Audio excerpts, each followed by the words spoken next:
one of the deepest that we've seen in a long time. So what can you tell us about some of the leading contenders?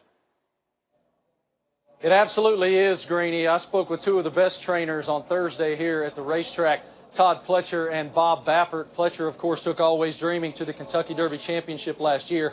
Baffert, we all know, has 4 Kentucky Derby championships on his resume. They both agreed this is the deepest field in quite some time. Baffert even told me he thinks 6 horses at least have an opportunity to win on Saturday. So one of those horses is Mendelssohn. Mendelssohn announced his presence to the world today during practice, screaming all the way around the track as he practiced. And he's one of those horses that they believe could win. Now, one of the things that I've learned, guys, over the past 24 hours here is why this sport is called the sport of kings. Take a look. In the ring, money. Big Colt by Scat Daddy, out of Leslie's Lady by Tricky Creek. 950, 75 here. You get 200 now, million. 951 million for 2 million where? Now one. 2 million one. Here you get 2. Now one. Take a look. 3 million one. We're having fun now. 3 million 100. Are you all done? Last call, gentlemen. Thank you all. In the back. 3 million. Oh my goodness, I need that money. Yes, Mendelssohn is a $3 million horse, guys. You can't hide money. He's already won nearly $2 million of that back, by the way.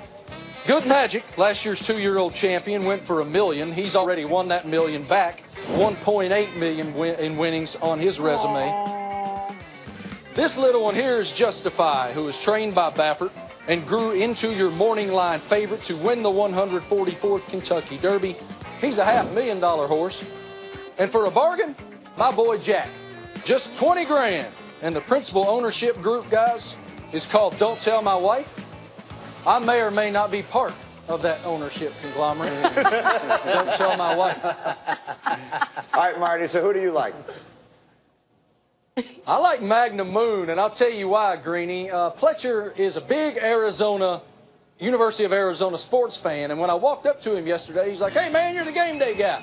And so we started talking about Kevin Sumlin coming over to Arizona. We started talking ball. And it turned into this great conversation that was so educational for me. And he's like, come in here, let me show you something. So he introduces me to Always Dreaming. These horses love mints, those little star mints that you get when you're leaving the restaurant. And so I feed Always Dreaming, who again won this race last year, a mint. And he said, come on down here. And so I get to meet Magnum Moon and pat him on his nose and whatnot. So that means that we're tight.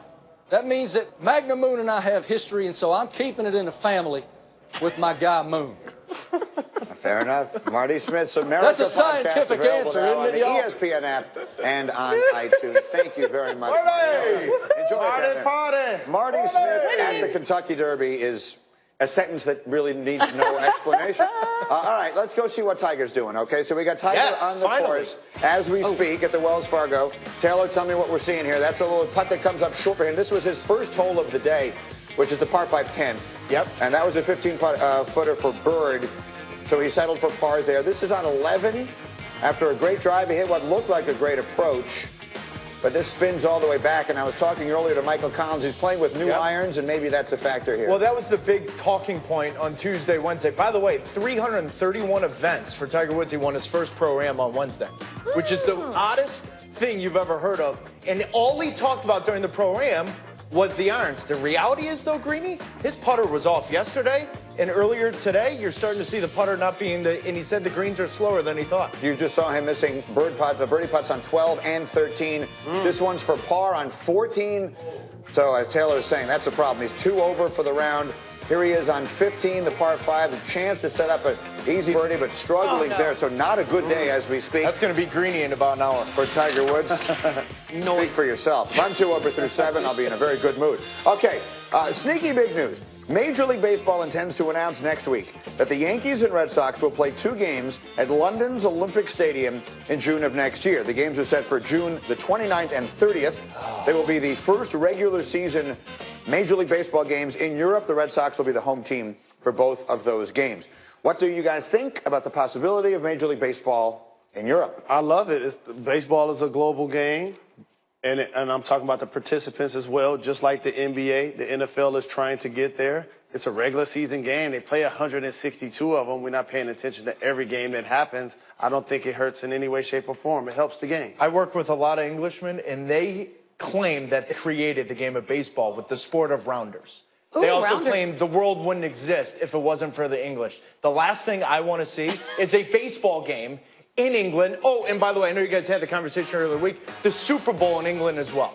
Can we keep some things to ourselves? What is wrong with you? Why? That's how empires were built. Back in the day, you no- want to stretch as much land as you can. No. We're grabbing No. land with sports. No, I'm sorry. I don't want to Okay, see well, the you don't Yankees like to Red think Sox, big. the rivalry, the premier rivalry in the sport. Go play where? You're not going to be watching You're not that game thinking- June you're not thinking 29th. big No, not picture. at all. You're not But I thinking- want it here. I don't want it I there. come from Roman descendants, and the point back then was to claim all of the land on the globe, and we're doing it through sports. I say bring it all. Okay. Now, we need to Build the keep the Super empire. Bowl here because that city needs the finance and the opportunity to host. Depends on which city, though. And the home teams and the Greeny, Super Bowl, Yankees, Red Sox? the participants get a chance to In see London, their or team. you come on. Listen, everything I know about geography I learned from playing Risk. So it seems to me if they're taking over that portion of Europe, that would be a big win for them. Build the empire. They primarily right now are in other places. All right, we have a little more to do here this morning, but you know that every morning following us here on ESPN, it is First Take, and for a preview, here's Molly Karen. Molly, what do you have coming Hi up? guys, what's up everybody? Good morning. up? You know who I really want to talk to right now? Max Kellerman. Max, I was watching that Raptors game thinking to myself about you. Are you ready to admit that you are wrong? They're not winning the series. Well, what I was going to say, Molly, is that the Cavs-Raptors series is over, right? Yeah. Well, stay tuned because one stubborn jackass on this show says not so fast. Oh, God. Plus, Ben Simmons, Molly, 1 point. Stephen A. Smith will probably be very understated on that. Probably subtle and nuanced in his criticism of that. Do you think he still trusts the process? I got something else that we're discussing. I heard Kanye West and Colin Kaepernick might be in the same place at the same time soon. A lot to get well, into. we're going to discuss that, too. Yes, and Patrick Mahomes will be here, the future of KC. So all that coming up in a few minutes here on First Take. More Get Up after the break.